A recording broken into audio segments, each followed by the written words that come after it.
Bismillah, Assalamualaikum warahmatullahi wabarakatuh. Segala puji hanya milik bagi Allah. Hanya kepada kita minta pertolongan bantuan untuk segala urusan dunia dan akhirat kita. Salam dan salawat atas junjungan Nabi Muhammad SAW beserta keluarga dan para sahabatnya radhiyallahu anhum ajmain. Oke, kita lanjutkan pertemuan kita di chapter 3, We Know What to Do. Nah, di mana pertemuan sebelumnya kita mempelajari to give suggestions. Tapi di pertemuan kali ini kita akan membahas to state rules and obligations. Jadi kita akan menyatakan aturan-aturan dan kewajiban-kewajiban. Di pertemuan sebelumnya kita telah membahas masalah should, ya, yang artinya ya, jadi kata ini kita gunakan untuk dalam menyampaikan saran, ya. Tapi memang cara bentuk kalimatnya, jadi kita tambahkan subjek should terus diikuti dengan verb. Dan bisa juga kita menggunakan should be terus diikuti dengan adjektif, ya. Contohnya untuk should tambah verb, ya, kayak seperti you should go to see the doctor, ya. Kamu harus pergi bertemu dengan dokter, ya, dan seterusnya, ya. Sudah kita pelajari di pertemuan sebelumnya, dan di pertemuan juga sebelumnya itu kita mempelajari masalah should not, ya, yang menunjukkan larangan, ya. Jadi should not diikuti dengan kata kerja atau verb, dan should not be dan ditambahkan dengan adjektif atau kata sifat. Oke, jadi di pertemuan kita kali ini to state rules and obligations, yang menyatakan aturan-aturan dan kewajiban-kewajiban, itu di sini kita menggunakan must, ya. Jadi sama juga artinya dengan should, yang artinya harus. Tapi yang membedakannya di sini adalah masalah ketegasannya. Kalau should itu agak ya kurang dalam penegasannya, kurang tegas. Tapi kalau must itu harus kita lakukan, ya, harus kita taati, ya. Jadi apa itu must? Ya, kita pindah ke slide berikutnya. Oke, jadi perlu kalian catat, menurut Oxford Dictionary, ya, according to Oxford Dictionary, obligation is the state of being forced to do something because it is your duty, or because of a law, etc., or something which you must do because you had promised because of law, etc. Ya, yang artinya obligation adalah pernyataan yang mengharuskan melakukan sesuatu karena itu adalah tugas atau aturan, atau sesuatu yang mana kamu harus melakukan sesuatu karena kamu telah berjanji karena aturan dan lain-lain, ya. Jadi intinya obligation adalah kewajiban, ya, dan itu sudah menjadi tugas kita. Nah, dan ya, atau aturan, ya, atau ya, jadi karena kita sudah bersepakat dan berjanji akan mengikuti aturan tersebut. Begitupun nanti di sekolah kita. Jadi kalian sudah setuju untuk menjadi siswa di SMP IT Anugerah Hidayah. Jadi kalian harus mengikuti kewajiban-kewajiban apa yang telah ditentukan oleh sekolah kita. Oke, kita lanjut di pembahasan berikutnya. Oke, kita masuk di pembahasan. Ya, di sini obligation expressions. Ya, jadi ungkapan dalam atau ungkapan yang kita gunakan dalam menyatakan kewajiban, ya, harus kita lakukan. Ya, jadi yang pertama itu ada have to. Ya, jadi terbagi dua, ya. Jadi saya jelaskan dulu yang have to. Ya, have to, ya, yang merupakan modal verb yang dipergunakan untuk menunjukkan yang kita harus lakukan. Bentuk kalimatnya seperti apa? Jadi ada subjek, terus ditambah have to, terus diikuti dengan kata kerja bentuk pertama. Contohnya, I had to go to school at 7 o'clock, yang artinya saya harus pergi ke sekolah pada pukul 7. Ya, jadi I itu subjeknya, terus diikuti dengan have to, terus ditambahkan verb 1 go, ya. Dan setelahnya itu to school at 7 o'clock itu adalah pelengkapnya untuk menjelaskan dia kemana dia harus pergi, ya. Contoh yang lain, we have to show ID card, yang artinya kita harus menunjukkan kartu identitas, ya. Jadi we sebagai apa? Ya, benar, subjeknya, terus tambahkan have to, show, Ya, benar. Jadi sebagai kata kerja bentuk pertamanya.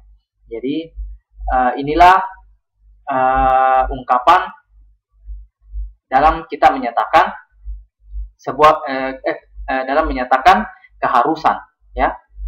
Ya. Jadi ini dicatat. Oke, kita masuk di pembahasan selanjutnya.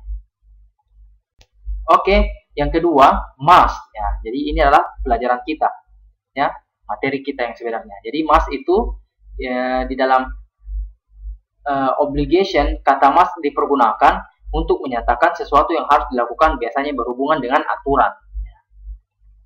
Bentuknya seperti apa? Ya, subjek ditambah must ditambah verb ditambah ya komplement, pelengkap ya untuk menjelaskan kata kerjanya. Ya, jadi contohnya seperti apa?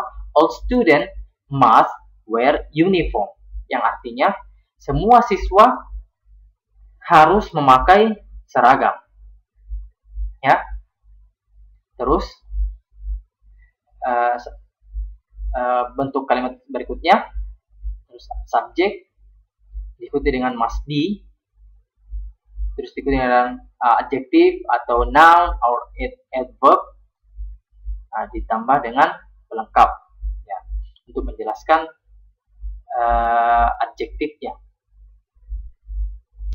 Contohnya seperti apa? You must be calm in the class. Kamu harus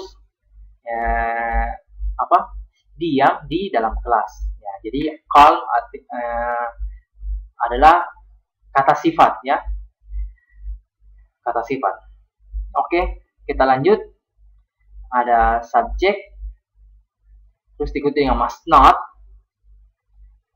diikuti dengan kata kerja, terus diikuti ditambahkan dengan pelengkap. Contohnya seperti apa? We must not borrow more than 4 books. Yang artinya kita tidak harus meminjam lebih dari 4 buku. Ini adalah aturan ya yang biasanya kita dapati di perpustakaan. Kita lanjut ya. Ya, subjek diikuti dengan must not be. Ya. Terus ditambah dengan adjektif, noun atau adverb. Terus ya seperti itu. Kalau untuk bentuk kalimat menggunakan must ya. Ada must be, ada must not, ada must not be. Ya, contohnya yang terakhir tadi, we must not be noisy. Jadi kita tidak harus ribut. Ya, jadi sudah cukup ya, tak perlu ditambahkan pelengkap. Ya, kalau mau tambahkan pelengkap juga boleh ditambahkan in the class ya. Bisa. Oke. Ya, jadi itulah bentuk kalimat dari must ya. Jadi kalian cukup melihat cara penggunaannya dalam menuliskan kalimat dengan menggunakan must ya. Dan ini adalah vocabulary corner-nya. Oke, seperti itu. Ya, jadi tugasnya di sini kita latihannya menggunakan must. Kita ingin melengkapi sebuah kalimat ya, bukan sebuah kalimat ya, banyak kalimat. Kita melengkapi kalimat-kalimat dengan menggunakan must and must not, dan ditambahkan dengan kata kerja, sebuah kata kerja yang ada di list di bawah ini ya, yang ada di kotak-kotak ini ya. Contohnya seperti apa?